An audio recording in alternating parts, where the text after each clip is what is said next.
وقفے کے بعد کیپٹل ٹاک میں دوبارہ خوش آمدید۔ لوڈ شیڈنگ پہ ہم نے بات کی، اب بات کر رہے ہیں دہشت گردی کا مسئلہ کیسے حل کیا جائے، اور جو تحریک طالبان پاکستان ہے اس کے بہت سے گروپ ہیں، ان سب گروپوں کے ساتھ مذاکرات کیسے شروع ہوں گے، ایک پولیٹیکل اسٹریٹجی کیسے ایوالو ہوگی۔ زاہد خان صاحب، آپ کی جب پارٹی حکومت میں تھی تو آپ نے تو ان کے ساتھ مذاکرات کیے، اور پھر مذاکرات ناکام ہوئے، پھر سوات میں ملٹری آپریشن ہوا، اور ملٹری آپریشن کے بعد ملٹری وہیں بیٹھی ہوئی ہے۔ نہ آپ کے مذاکرات کامیاب ہوئے، نہ جو ہے ملٹری آپریشن کو ہم کہہ سکتے ہیں کہ اس کے وہ نتائج نکلے جو کہ نکلنے چاہیے تھے۔ دونوں ناکامیاں ہیں یا ایک کامیابی ہے ایک ناکامی ہے؟ دیکھیے میر صاحب،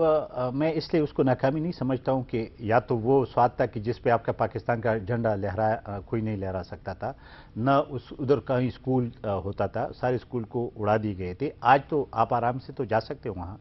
دیکھ تو سکتے ہو، اسکول میں بھی جھنڈا ہے، پاکستان کی ترانہ بھی بچے پڑھتے ہیں۔ پھر حل کیا ہے؟ دیکھیے پھر حل آپریشن ہے یا مذاکرات؟ دیکھیے حل ہم نے تو خود کہا تھا کہ ابھی جس طریقے سے ہم نے کہا اس میں ابھی 36 گروپ تھے، ابھی 40 سے بھی اباؤ کر گئے۔ اب اس کے ساتھ کس کے ساتھ ڈائلاگ کرنا ہے کر لے تو صحیح، اب اچھی بات ہے، ہم نے بھی کیا تھا، اور ہم جب پہلے ڈائلاگ میں بہت سارے لوگوں نے مخالفت کی تھی، یہاں آپ کے اس شو میں مجھے لوگوں نے تو کتنے تانے بھی دیے تھے، لیکن ہمیں پتہ تھا کہ وہ کیسے ہوگا اور کیسے نہیں ہوگا، ہم کر کے پھر جب عوام اٹھے اور عوام ساتھ آ گئی تو پھر وہ آپریشن کسی حد تک کامیاب ہو گیا۔ ابھی بھی آپ کی صورتحال یہ ہے کہ آپ کے ٹرائبل ایریاز میں آپ کے ریٹ ہے نہیں۔ میں اصول سے کہتا ہوں، کوئی بھی آ کے مجھے کہہ دے میں اسے بات کروں گا۔ باجوڑ میں تو ہے، باجوڑ اور میں آپ کے علاقے دیر کے بہت قریب ہے۔ دیکھیں، اب ادھر جو بھی ہے وہ بھی پتہ ہے، اور میرے درک میں بھی ایسے علاقے ہیں کہ آج بھی اگر چلیں آپ آپ جائیں، میرے ساتھ باجوڑ چلیں، میں آپ کو لے کے چلتا ہوں۔ میں سنو، میں ضرور تو جاؤں گا، لیکن آپ اپنی جان بچا دے، میرے جان تو خیر ویسے بھی جائے گی، لیکن نہیں، دیر کا مجھے نہیں پتا ادھر بچتے ہیں کہ نہیں بچتا، لیکن باجوڑ میں آپ محفوظ ہوں گے۔ سن لیں، نہیں باجوڑ کی میں ایک بات میرے جان، یہ پالیسیز جو آپ کی چل رہی ہے نا، مجھے آپ سچے پہ نہیں لے کے آنا، اللہ کرے کہ یہ جو ہمارے بھائی آئے جن کو صبح حوالے کیا گیا، یار یہ اب اپنے رسک پہ باتیں کر رہے ہیں، یہ میں آن ایئر کہہ رہا ہوں، تو اگر اس کے بعد جو کچھ بھی ہوگا اس کے ذمہ دار آپ ہوں گے، میں نہیں ہوں گا۔ میں اس لیے کہہ رہا ہوں کہ دیکھیں، ہمیں پورا قوم جتنے پولیٹیکل پارٹیز ہیں، ایک حکومت کی بس کی بات نہیں ہے، ہمیں مل کے اس مسئلے کا حل نکالنا ہوگا۔ اس ملک میں امن آئے گا تو میر صاحب آپ بھی رہ سکیں گے، میں بھی، میرے بچے بھی، آپ کے بچے اور ان کے بچے۔ اگر ہم نہیں کریں گے نا تو جس تباہی کی طرف ہم بڑھ رہے ہیں، 2014 کے بعد جو خوفناک صورتحال ہم دیکھ رہے ہیں، اللہ نہ کرے کہ ہو، لیکن بہت خطرناک صورتحال ہوگا جس سے اللہ ملک کو، یہ 2014 کا کیا مطلب ہے؟ یہ کہہ رہا ہے کہ 2014 کے بعد حالات خراب ہوں گے، وہ جو افغانستان میں جو لڑ رہے ہیں وہ پاکستان آ جائیں گے؟ دیکھیں ابھی اور ہمیں اس وقت یہ جو کہہ رہے ہیں کہ مل جل کے آگے بڑھنا ہے، کوئی آپ کے ذہن میں کوئی ہے تجویز؟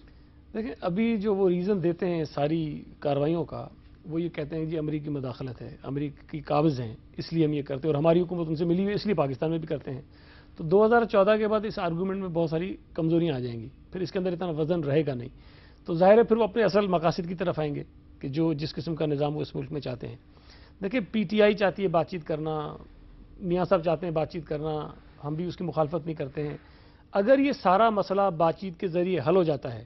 اور یہ ہمارے دوست ان کو اپنی ٹرمز پہ لے آتے ہیں کہ وہ پاکستان کے آئین کو بھی ماننا شروع کر دیں، پاکستان کی پارلیمنٹ کو بھی ماننا شروع کر دیں، اور جس قسم کی وہ کارروائیاں کر رہے ہیں اس سے بھی اجتناب کر لیں، اور اپنا جو بھی ان کا پروگرام ہے، جس قسم کا نظام چاہتے ہیں، اگر وہ جمہوریت کے ذریعے لوگوں کو قائل کر کے ووٹ کے ذریعے نافذ کر دیں تو کسی کو بھی اعتراض نہیں ہے۔ اگر وہ یہ کرنے میں کامیاب ہو جاتے ہیں تو میں سمجھتا ہوں ہم بھی ان کو سلام کریں گے کہ آپ نے ملک کے لیے بہت بڑا کام کیا، لیکن اس کے اوپر اور ہم آپ سب کو سلام کریں گے۔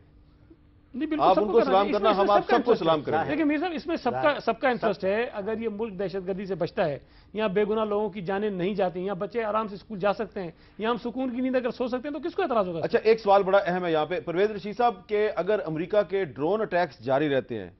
تو پھر پاکستان میں تحریک طالبان پاکستان اور جو حکومت ان کے ساتھ مذاکرات کرے گی وہ کیسے کامیاب ہوں گے اگر حملے جاری رہے، ڈرون حملے جاری رہے؟ میر صاحب، جو امن کی پیشکش ہے، بات چیت کی پیشکش ہے، وہ ان کی طرف سے آئی ہے جنہوں نے بندوق اٹھائی ہوئی ہے۔ ٹھیک ہے، لہٰذا اس کو ویلکم کیا جانا چاہیے کہ جو بندوق اٹھا کے لڑ رہے تھے وہ خود یہ کہتے ہیں کہ ہم بات چیت کے لیے تیار ہیں۔ ٹھیک ہے، جس مسئلے کی طرف آپ اشارہ کر رہے ہیں یا جن مسائل کی طرف سعید غنی صاحب نے اور زاہد نے اشارہ کیا ہے، یہ سارے معاف کیجیے گا، یہ سارے مسائل تو موجود ہیں،